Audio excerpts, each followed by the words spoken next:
안녕하십니까. 이번 시간에는 조선의 세 번째 왕 태종 이야기를 할까 합니다. 우리 태종하면 어떤 이미지로 기억을 하나요? 그 아들 세종에게 정말 명예롭게 왕위를 물려준 왕, 그리고 우리가 조선 건국 때 가장 행동가적인 역할을 했던 그런 인물, 정몽주를 제거하고 또 조선 건국 이후에도 정도전까지 제거를 하고, 그래서 저는 이제 어떤 강의에서 킬러 본능이라고 말씀도 드렸는데, 이 완전히 킬러 본능을 멈추질 않습니다. 왕이 되고 나서는 이 처남이었던 민무구, 민무질 형제 다 죽이죠.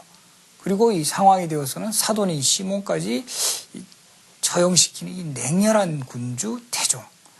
그러나 또 태종을 또 찬찬히 들여다보면은 이 중앙 집권 강화를 위해서 상당히 노력을 기울이고 또 신문고를 설치를 했다라든가, 또 이 한양으로 다시 도읍을 옮긴 이후에는 청계천 공사를 단행했던 뭔가 추진력 있는 그런 왕, 여러 가지 요소를 다양하게 갖추고 있는 태종이라는 왕을 만나보겠습니다.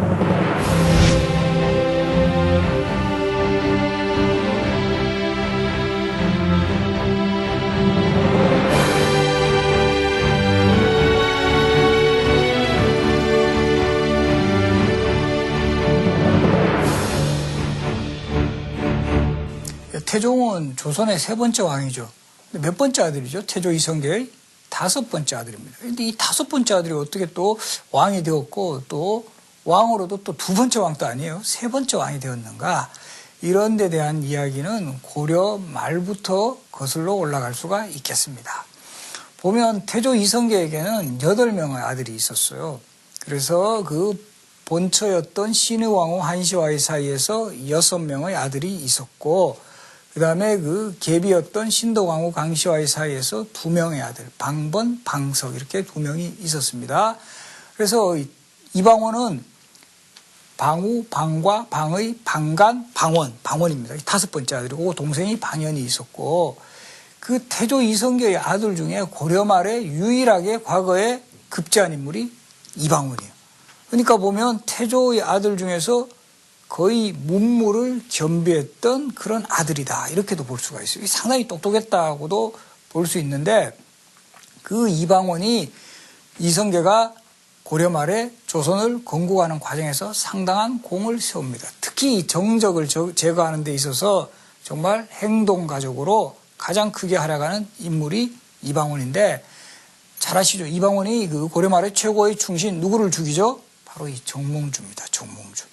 이 정몽주를 죽이는 과정에 대해서도 이 뭐 실록이라든가 여러 야사류에 이 재밌는 일화들이 전하는데, 태조 이성계가 위화도 해군을 성공시키고 군사력을 완전히 장악을 하면서 뭐 과전법이라는 토지개혁 단행 등으로 완전히 뭐 요즘 표현을 하면 인기를 한 몸에 받으면서 서양조 건설을 하나하나 추진해 나가고 있는 과정에서 가장 걸림돌이 되었던 인물이 바로 정몽주입니다. 그래서 정몽주도 사실은 신흥사대부를 대표하는 인물이기도 했어요. 신흥사대부를 대표하는 인물이기도 했는데, 바로 이 신흥사대부의 핵심 인물이었던 정도전하고 또 약간의 노선이 달라요. 그러니까 고려 말에서도 기존의 기득권 세력인 권문세족을 비판하고 뭔가 새로운 사회를 건설해야 된다는 그런 이념에서는 서로 똑같았지만, 정도전으로 대표되는 소위 혁명파 사대부는 이 고려 왕조만으로는 이제 안 된다, 고려 왕조를 뒤집었고 새 왕조를 건설해야 된다라는 이런 입장이었다면, 정몽주와 같은 인물, 우리가 역사적으로 이런 인물들을 온건파 사대부라고 그래요. 온건파 사대부들은 왕조를 바꿀 필요까지는 없다, 고려 왕조 내에서 서서히 개혁을 해서도 어느 정도 그 사회적인 모순을 극복할 수 있다라고 생각을 한 거예요. 그러니까 이 정몽주가 소위 꼬장꼬장하게 절대로 그 역성혁명은 없다, 왕조 교체는 없다라는 이런 생각을 굳히게 되자 정몽주를 설득하는 이런 작업이 아주 중요한 과제로 부각이 되었습니다. 바로 그때 나선 사람이 바로 이방원, 태종이었어요. 그래서 고민을 하는 거죠. 저 노인네 저 어떻게 설득을 할까? 우리 편으로 끌어들여야 된다라는 거죠. 조선 건국의 이제 마지막 장애물입니다.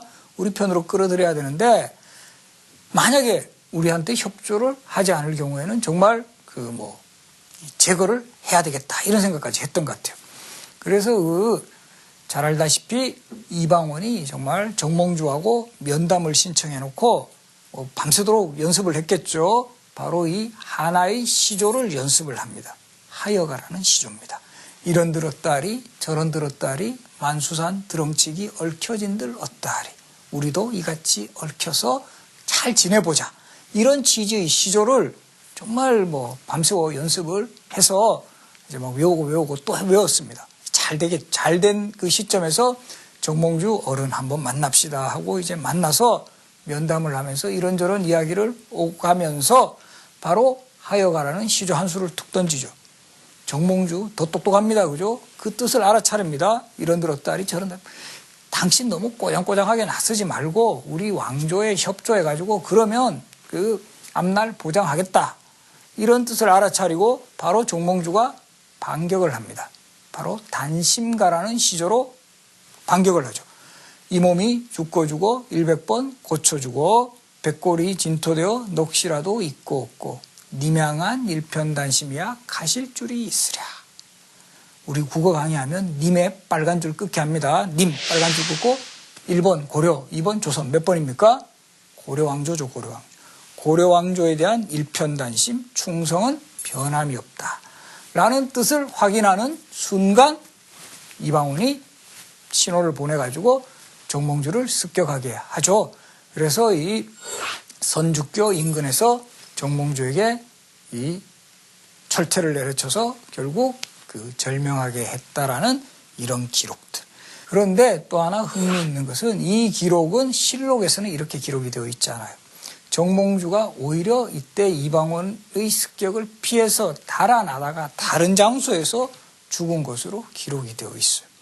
그러면 정몽주 죽음에 대해서는 정몽주가 이방원에 의해 습격을 당하고 그 선주교에서 그 피를 흘려서 그 핏자국이 아직도 남아있다라고 하는 이야기가 전해지는데 그거는 무슨 이야기냐. 이 이야기는 주로 야사에 전해지는 이야기고 실제 지금 또 북한의 그 개성 지역을 방문을 하면 그 선주교의 그 핏자국을 이야기를 한다고 합니다.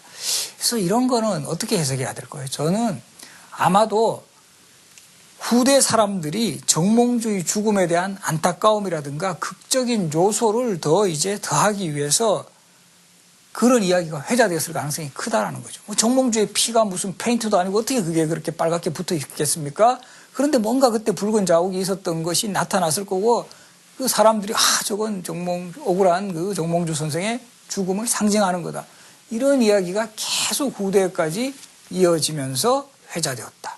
그리고 또 이런 이야기가 널리 전파될 수 있었던 사연은 결국 그 당시에는 정몽주가 결국 패배했지만 조선 왕조가 건국되고 16세기 이후로는 살인파라는 세력이 이 중심에 서게 됩니다.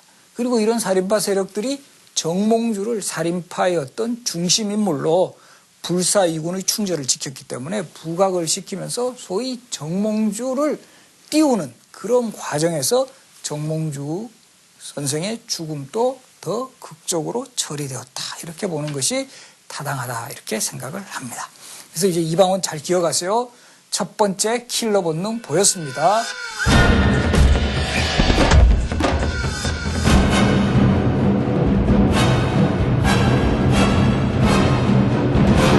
두 번째 목표가 또 다가옵니다. 이번에 목표는 누구냐 하면 조선이 건국되고 났습니다. 그래서 이 정몽주를 제거하면서 조선 건국의 실질적인 행동가로서 큰 그 공을 세웠던 이방원. 그러나 이방원은 아버지 태조 이성계에게는 어떻게 보면 찬밥 신세가 됐어요. 별로 그 인정을 받지도 못했고 오히려 정몽주를 그 격살시켰을 때는 오히려 너가 쓸데없이 그런 일을 했느냐라는 핀잔을 받을 정도로 아버지하고 별로 이제 사실은 처음부터 사이가 별로 좋지 않았어요. 그러다가 조선이 건국되고 나서 이제 후계자 지명 문제에 있어서 태조 이성계가 1392년 조선이 건국되었을 때 58세라 그랬어요. 그러니까 이때 조선의 역대 왕의 평균 수명이 48살 정도밖에 되지 않아요. 그럼 이때도 상당히 장수하신 거예요. 그러니까 후계자를 빨리 결정을 해놔야 돼요. 언제 돌아가실지 모르니까. 그런데 이 태조 이성계가 후계자를 누구로 지명하냐 하면 파격적으로 가장 막내인 방석을 지명을 해버려요.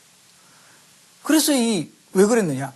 어느 가장 그 결정적인 요인은 그 당시에 첫 번째 왕비였던 신의왕후 한씨는 돌아가셨지만 계비였던 신덕왕후 강씨는 살아계셨거든요. 그러니까 당연히 계비는 자기 아들 중에서 왕이 되기를 바라겠죠.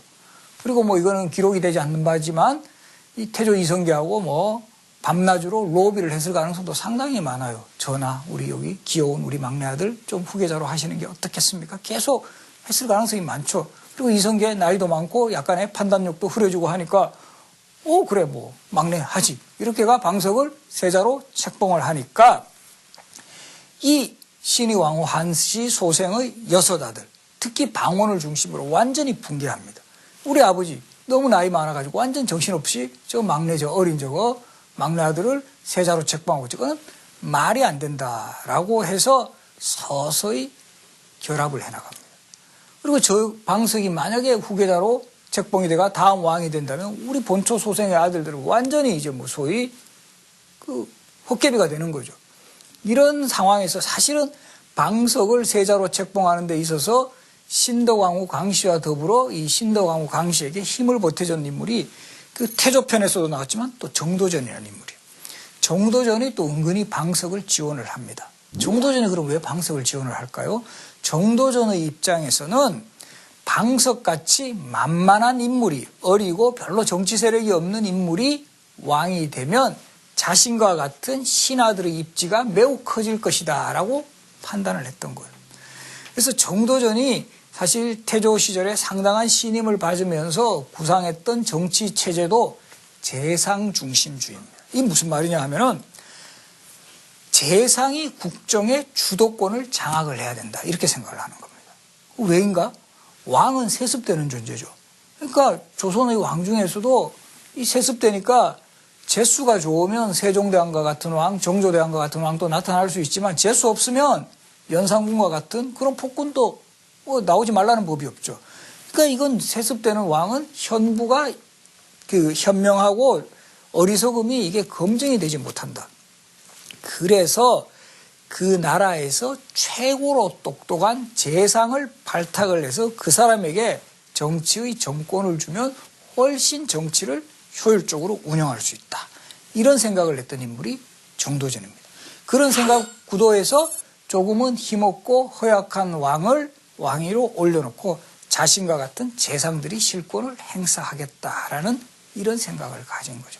이런 정도전의 위험한 구상을 가장 적극적으로 반박했던 인물이 바로 이방원, 태종입니다. 어떻게 세운 왕조 국가인데 우리 이씨 왕조가 정말 피를 흘리면서 정말 이제 무수한 위기를 넘기면서 그 새롭게 연 왕조 국가에서 정도전과 같은 신하가 설치는 이런 구도, 그것이 또 밀접하게 후계자 구도하고 연결되는 이런 상황에서 도저히 이거는 묵과할 수가 없다. 여기에 또 하나 정도전과 이방원이 갈등을 빚는 요소가 나옵니다. 그래서 뭐냐면 정도전이 태조 이성계의 신임을 받아서 강력한 그 군사권을 행사를 할 때 정도전은 사병 혁파에 났어요. 특히 왕자들이 보유한 사병들.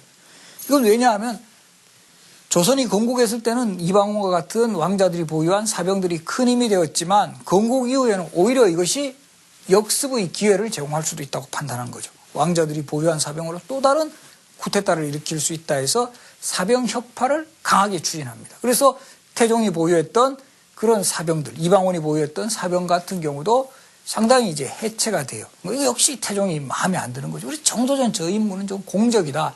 그리고 이 후계자 방석을 지지하는 정도전을 제거하지 않고서는 도저히 이건 자신의 어떤 그 입지를 강화할 수가 없다는 판단을 했던 그 태종 이방원이 마침내 거사를 일으킵니다. 1398년에 이때 마침 태조가 이제 좀 병석에 들어 눕게 돼가지고 태조의 힘이 조금은 그 미흡해졌던 그런 시점입니다. 그리고 요보다 2년 전인 1396년에는 그 계모였던 그 태조의 계비자 태종에게 보면 계모에 해당하는 신덕왕후 강씨가 이때 돌아가셨어요. 그래서 방석의 세자의 입지가 조금은 위축되던 시대에 바로 태종이 이제 그 거사를 일으키는데 목표는 정도전하고 방석 제거입니다. 그래서 이 먼저 방석의 후견인인 좀 되는 정도전을 제거해야 되겠다라고 판단을 해가지고 요즘으로 치면 계속 그 정도전의 동선 같은 것을 확보해 나가요. 이 정보망을 확대해 나가는 거죠.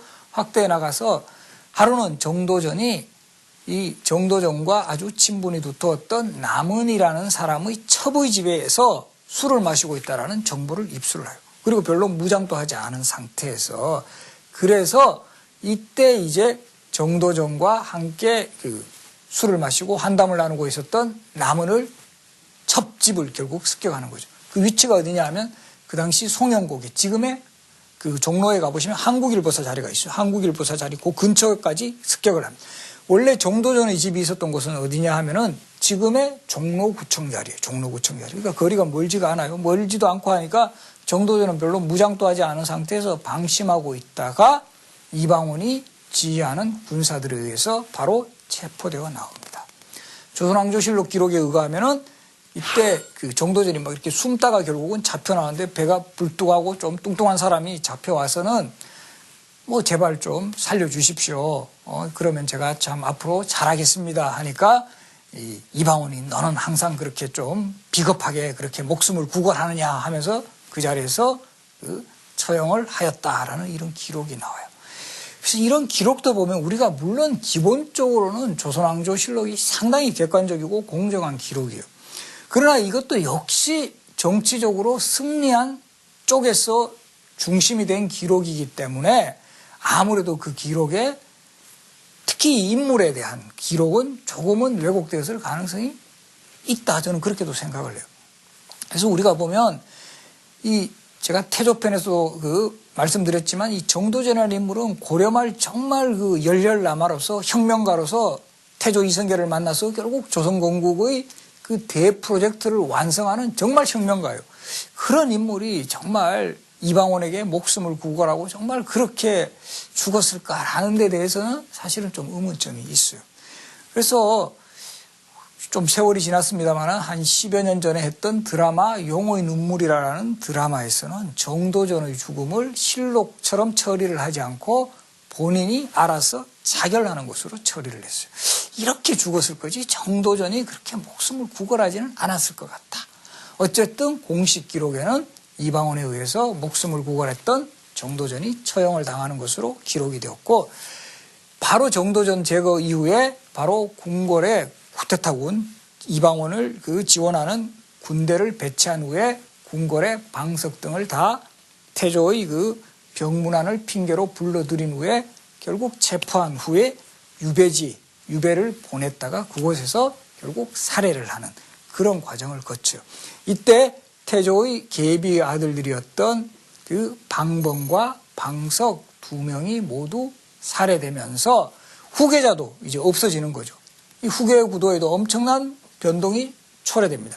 이 해가 1398년 바로 신의왕후 한씨 소생의 아들인 방원이 중심이 돼서 신덕왕후 강씨의 아들인 방서, 그러니까 형제긴 하지만 이복 형제죠. 이복 형제들 간에 또 신부는 왕자입니다. 이복 형제 왕자들 간의 다툼이라 해서 1398년에 이 사건을 왕자일안이라고 하고 요 뒤에 다시 그 태조의 왕자들 간에 또 한 번 전쟁이 일어나기 때문에 2차 왕자일안, 그 사건을 2차 왕자일안, 이때 일어났던 1398년의 사건을 1차 왕자일안이라고 합니다. 그래서 1차 왕자일안 이후에 완전히 이방원이 권력을 잡게 돼요. 정도전도 제거하고 방석을 제거하고 실질적인 그 쿠데타의 주역입니다. 그러나 이때도 본인이 왕이 되지 않아요. 본인이 왕이 되지 않고 이때 본인은 다섯 번째니까 내가 이렇게 너무 우리 아버님이 후계자 지명처사가 잘못됐고 정도전이 너무 권력을 믿고 설쳐서 내가 이것을 진압을 한 거지 나는 왕위에 욕심이 없다는 것을 보여주기 위해서 두 번째 아들, 태조의 두 번째 아들이자 방원의 형님이었던 방과 이 사람이 조선의 두 번째 왕 정종이 되는 거예요. 그러니까 정종은 좀 심하게 표현하면 허수아비 왕이 되는 거예요. 사실 방원이 자신이 왕이 되기 위한 중간 과정에서 자신의 어떤 혐의를 최대한 일단 완충시키기 위해서 올려놓은 왕이다. 이렇게 표현하는 게 적절할 겁니다. 왜 첫 번째 형님도 있었는데 왜 첫 번째 형님은 왕이 되지 못했냐. 이때 첫 번째 형님이었던 방우라는 분은 이미 1393년에 사망하십니다. 그리고 조선왕조실록 기록에 보면 너무 술 많이 마셔가지고 돌아가신 것으로 그렇게 기록이 되어 있어요.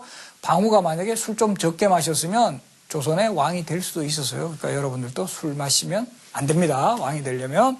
그래서 이 방원이 본인이 완전히 이제 권력을 잡고 두 번째 형님을 일단 왕으로 올린 다음에 이제 서서히 자신의 존재감을 더 부각시켜 나갑니다. 그런 과정에서 이번엔 네 번째 형님이 사고를 쳐요. 방간이라는 사람이 인물이 박포라는 사람하고 협조하고 보니까 나도 왕이 될 수 있겠네 이런 생각을 갖게 되는 거죠.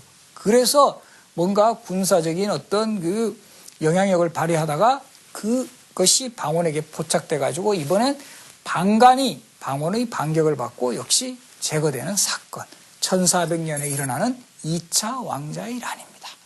그러니까 이 2차 왕자의 난이 일어나고 나서 보니까 방원의 입장에서는 이거 내가 전면에 안 났으면 또 이런 일이 벌어질지도 모르겠다 해서 1400년에 정종을 밀어내고 본인 왕이 됩니다. 그래서 세 번째 왕 태종이 되는 거죠.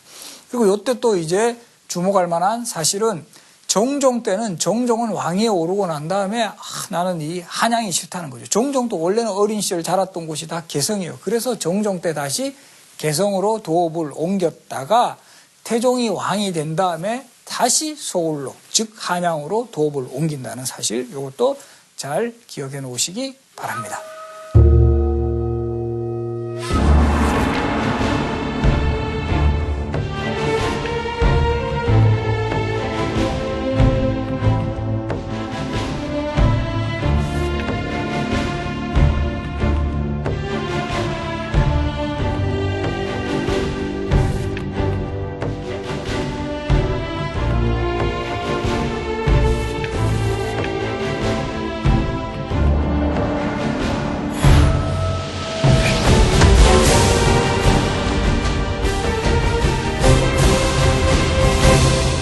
태종이 이제 세 번째 왕으로 즉위하면서 했던 가장 큰 정치적 이슈는 뭐냐면 정도전과 같은 인물.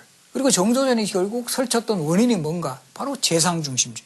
정도전은 신하들의 권력을 강화하려고 했던 인물이다라는 거. 이것을 철저하게 이제 부정해 나갑니다.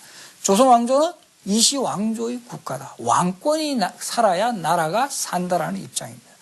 그래서 정도전이 추구했던 재상중심주의 체제를 완전히 이제 부정을 하고, 그럼 재상중심 체제의 핵심은 뭐냐? 조선시대 영의정, 좌의정, 우의정을 비롯한 이 정승들의 회의하는 최고 회의기구가 의정부예요. 의정부. 그리고 의정부에서 중요한 정책을 결정하는 의정부 서사제를 폐지를 하고 이제 태종이 왕위에 오른 후에 본격적으로 수행했던 정치 형태는 육조 직계제라 그래가지고 조선시대에는 그 국가의 주요 업무를 보는 6개의 주요 기관이 있어요. 이조, 호조, 예조, 병조, 형조, 공조. 이호, 예병, 형공, 육조라 그러죠. 지금 우리 행정안전부, 기획재정부, 외교부, 문화관광부, 요즘 하도 이런 거 바뀌어가지고 헷갈려가지고 저도 다 외우지는 못해요. 근데 조선시대는 6조 체제로 계속 갑니다. 2조 같은 경우는 주로 관리들의 인사권 같은 거 담당, 호조가 지금의 그 재정경제부 같은 거죠. 그 다음에 병조가, 예조 같은 경우는 문화관광부나 외교부, 그 다음에 병조는 국방부, 형조는 법무부, 그 다음에 공조 같은 경우는 지금의 건설교통부, 국토해양부 이런 거 비슷합니다. 그런 6조의 장관을 판서라 그래요. 판서. 지금의 우리 외교부 장관, 문화관광부 장관 비슷합니다. 그래서 왕이 직접 6조의 판서에게 명령을 하달을 해서 정책을 집행을 하게 해요. 왕의 생각이라든가 그 의도가 그대로 이제 장관들에게 전달이 돼가지고 정책이 향해지니까 완전히 왕을 정점으로 하는 그런 정치 형태입니다. 의정부 서사제가 완전히 다르죠. 그래서 이 6조 직계제를 실시했다라는 거, 이것이 이제 왕권 강화하고 밀접하게 관련이 있어요. 그리고 이제 그 전국 지방의 수령을 다 파견을 해나가요. 수령을 파견을 해가지고 이제 그 왕의 지시가 이제 지방에까지도 고루 미치게 하는 이런 그 역할도 했던 거예요. 이 왕권 강화하고 다 관련이 돼요. 그리고 이제 태종이 왕권 강화하고 또 관련해가지고 상당히 주목되는 그 제도가 바로 호패법을 실시한 것입니다. 이 호패법. 호패법 알죠? 그죠? 뭐죠? 이 성인 남자면 누구나 차고 다니게 한 거예요. 요즘으로 치면 뭐하고 비슷하다? 주민등록증 제도하고 비슷합니다. 이 호패는 노비도 찰 수 있었나요? 없었나요? 찰 수 있다. 그래서 성인 남자면 누구나 호패를 차게 해서 결국 이 호패를 만들게 한 거는 그 전국의 어떤 인구라든가 이런 상황들을 제대로 파악을 해서 국가에서 뭐 이런 세금을 징수한다라든가 이런 거 할 때 확실하게 그 기초 자료를 확보하는 그런 효과도 분명히 있었다. 그러니까 왕권 강화, 중앙 집권 체제 강화하고 연결되는 것이 바로 이 호패 제도의 실시다. 이렇게 해석을 할 수가 있습니다. 그리고 제가 잠깐 조금 전에도 말씀을 드렸는데 태종 때 다시 환도를 했다 그랬죠. 그죠? 서울로 도읍을 다시 옮겼다라는 이야기를 했는데 1405년에 이때 이 태종이 다시 서울로 도읍을 옮긴 후에 했던 중요한 그 사업이 뭐냐면 바로 청계천 공사예요. 청계천 공사. 우리가 보면 이 서울이라는 도시, 한양이라는 도시가 조선의 수도로 결정된 데는 뭐 약간 복습입니다만은 그 네 곳 산으로 잘 둘러싸여 있어서 방어 도시로 매우 유리하다라는 점, 그리고 한강을 통하는 수운을 활용을 해서 세곡을 운반하기에 아주 용이했던 점, 이런 여러 장점이 분명히 있었음에도 불구하고 약점이 있어요. 약점. 그 뭐냐면은 네 곳 산으로 이렇게 둘러싸여 있잖아요. 지금 자료에서도 보듯이. 그러니까 북쪽, 남쪽, 동쪽, 서쪽에 다 산이 있어요. 근데 한강은 어떻게 흘러가죠? 저 목멱산, 즉 남산 뒤로 빠지게 돼 있어요. 그러니까 비가 많이 오면 그 빗물이 쌓여가지고 도심을 완전히 관통을 하게 돼 있어요. 이때까지는 청계천 없었거든요. 없으니까 비가 오면 도시 전체가 그 홍수에 잠기게 돼 있습니다. 그래서 이렇게 돼서는 안 되겠다라고 해서 태종이 바로 이 개천공사에 착수를 해요. 그때는 개천이라고 그랬어요. 열개자 쓰는 개천. 개천공사에 착수를 해서 바로 이 청계천을 완성을 합니다. 그래서 북악산이라든가 목멱산, 인왕산, 낙산에서 흘러오는 이런 그 작은 물줄기들을 함유해서 이 청계천을 관통을 해서, 그럼 청계천 물길은 어디까지 연결이 되느냐 하면 지금도 그렇게 돼 있어요. 서울 보시면 청계천이 쭉 함유하는 하천이 중랑천입니다. 중랑천. 그래서 이 중랑천하고 이제 연결이 되어 가지고 중랑천하고 청계천 물길이 함유를 해서 그곳이 성수대교 근처로 해서 한강으로 빠져나가는 거예요. 청계천은 그래서 서쪽에서부터 동쪽으로 흘러가는 그런 개천이다라는 거, 이것도 잘 염두에 두면 좋습니다. 그래서 중랑천으로 해서 한강으로 빠져나간다. 그래서 이 청계천이라는 도시 계획이죠. 오늘날로 치면 도시 계획을 완성했던 첫 번째 왕이 태종이다. 그리고 청계천은 인공하천이다. 그리고 이제 태조 이성계가 이 한양으로 다시 도읍을 옮긴 이후에 궁궐 정비 작업에도 착수를 해요. 조선의 전궁 어느 궁궐이라고 그랬죠? 경복궁이라고 그랬죠.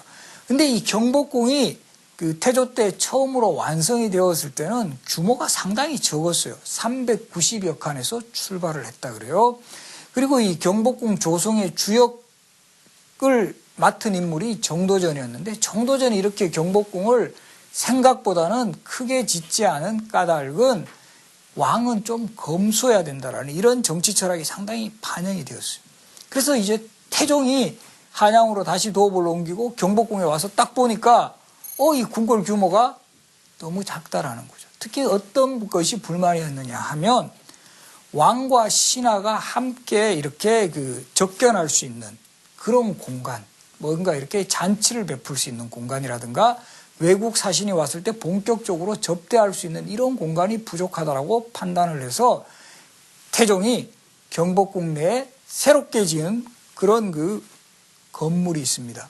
뭐죠? 혹시 아십니까? 여러분들 경복궁 가보셨을 때 가장 경치가 좋고 사진 많이 찍는 곳 어디죠? 경회루라는 건물입니다. 경회루. 그래서 이 태종 때 경회루를 본격적으로 조성을 해요. 이제 사신 같은 사람이 왔을 때 접대도 하고 군신 간의 큰 잔치 같은 거 베풀 때 활용을 하기 위해서 이 경회루를 조성을 하고, 그래서 경회루를 조성하고 거기에 큰 연못을 파죠. 그때 그 연못에서 팠던 남은 흙들을 모아서 저 궁궐 뒤편에 작은 동산을 만듭니다. 지금도 경복궁 가보시면 경복궁에 그 후원 쪽에 있는 작은 동산 뭐라 그러죠? 아미산. 그래서 경회루 연못을 파고 경회루를 짓고 아미산을 조성한 인물은 태종 이방원이다.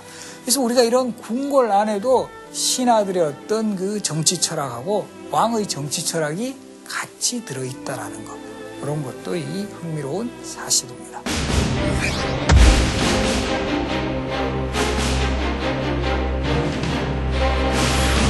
자신이 왕이 되는데 결정적인 공을 세웠던 인물들이 처남들이요, 처남들. 원경왕후 민씨의 동생들인 민무구, 민무질, 민무휼, 민무회, 이런 형제들이 있었는데 이런 외척들을 결국에는 다 귀양을 보냈다가 다 처형을 시킵니다.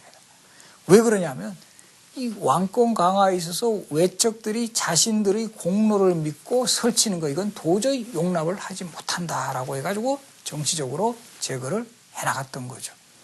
그래서 결국 그런 어떤 태종의 강력한 카리스마라고 할까요? 이런 것 때문에 태종 때는 태종에게 그야말로 반발을 할 수 있는 이런 세력들이 거의 이제 자취를 감춰요. 그것이 결과적으로 보면 후계자 지명에서도 분명히 드러나는데, 태종은 처음에는 자신의 후계자로 장남이었던 양녕대군을 1414년에 후계자로 지명을 해요. 양녕대군이 11살 때입니다. 그러니까 보면 태종의 입장에서도 조선이란 나라가 원래는 장자 상속이 원칙이 맞죠. 근데 이제까지 한 번도 지켜지지 않아요. 태조 때부터 태조가 후계자 지명한 것부터 막내 지명했다가 그 막내가 제거되고 두 번째 형님이 됐다가 자신은 다섯 번째였고, 그래서 자신의 시대에서만은 그래도 후계자는 적장자가 되는 것이 맞겠다라고 판단을 해서, 또 다행히 원경하고 민씨와의 사이에서 4명의 아들이 있었거든요. 양녕대군, 효령대군, 충녕대군, 그리고 성녕대군. 그리고 별다른 선택 없이 첫 번째 아들, 장남이었던 양녕대군을 후계자로 삼습니다. 삼았는데 결과적으로는 1404년에 후계자로 지명되었던 양녕대군이 14년 만에 세자의 자리에서 결국 쫓겨나는 그런 일이 벌어져요. 태종의 강력한 의지가 숨어 있어서 양녕으로는 이건 적합하지 않다. 양녕대군을 폐위시키고 결국 충녕대군을 후계자로 지명한 이후에도 이것도 아주 중요한 포인트인데요. 태종은 자신이 살아 생전에 세종을 후계자의 자리에 있게 합니다. 그러니까 결국은 태종이 살았을 때 세종이 즉위식을 올리는 거예요. 이거는 왕조사회에서 아주 드문 사례. 태조도 그러지 않았느냐. 태조는 밀려나서 태상왕이 됐던 거고 자신의 의지와는 상관없어요. 태종은 자신의 의지가 세종을 왕위에 올리고 나는 상왕으로 자리하면서 후견인 역할을 해주겠다, 이렇게 다짐하는 거예요. 그럼 뭐냐면 그 생각은 조금이라도 걸림돌이 되는 요소는 내가 다 막아주겠다, 방어를 하겠다, 너는 정치에만 힘을 써라는 이런 메시지를 강하게 보였고, 정말 그 기대대로 세종은 조선 최고의 성군이 될 수 있었던 거죠. 이런 관점에서 보면 태종의 선택은 아주 현명했고, 어떻게 보면 저는 이 선택이 조선 왕조의 역사에서 최고의 선택이 아니었는가. 그야말로 그냥 원칙에 입각을 해서 마지인 양녕대군을 후계자로 지명했다면 정말 조선 왕조가 그렇게 빨리 자리를 잡을 수 있었을까. 태종 본인은 엄청난 악역을 담당을 했지만 결국 후계자 선택에 있어서는 가장 현명하고 능력 있는 아들에게 자신의 힘으로 왕위를 물려줌으로써 조선 왕조의 기틀을 탄탄하게 하는데 정말 기반을 제공을 했다. 그런 면에서 태종은 아주 현명한 왕이었다, 이렇게 해석이 가능합니다. 한 가지 이 태종 이야기하면서 제가 재밌는 일화 한번 소개하겠습니다. 이 태종 제가 킬러 본능이라고 했죠, 그죠? 킬러 본능이라고 상당히 정말 칼도 잘 쓰고 활도 잘 쏘고 사냥도 좋아했다 그래요. 그런 태종이 하루는 사냥을 하러 나갔다가 말에서 떨어집니다.